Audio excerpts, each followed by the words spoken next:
Hi everyone, welcome to another 2-minute Everything Google G Suite video with Z, and today we're looking at file versions.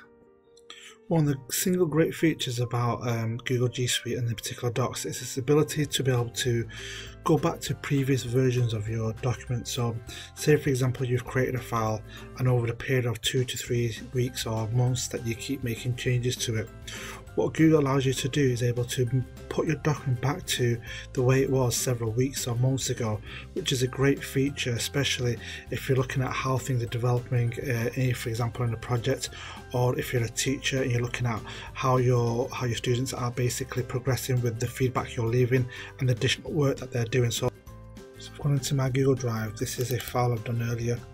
So this is a typical file you may have in Google Docs, and what you need to do is if you go to File and go down to version history and see version history.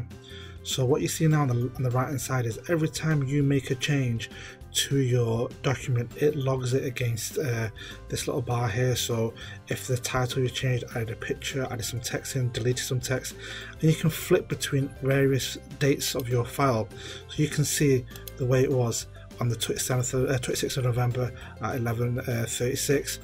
This is something just done recently, so you can see the changes that have happened over time. What you can do is basically click on that date and you can hit the restore version, and it takes the file back to the way it was on the 26th of November. In addition to this, you can always take it back to its current version as well, and you can click on restore and it takes to its most current version. But what I do like about this, you can also name your version histories. So you see these 3 little dots there. If you click on that, you can name the version of the file that you want to, whatever you want to call it. Say for example, if you're a student and a teacher and the student's done a piece of work and you've given it feedback, that feedback you put in will be against one of these possible dates. So you could click on those 3 dots, name the version and put it as teacher feedback, and that's named that version. And then if a student's come back to the file and has made some more changes and he's left a comment on the document, he can rename that version history to something that additional work or feedback from the teacher. So it's worth having a little play around with that, and it's a great feature to have in a document, especially in the environment we have.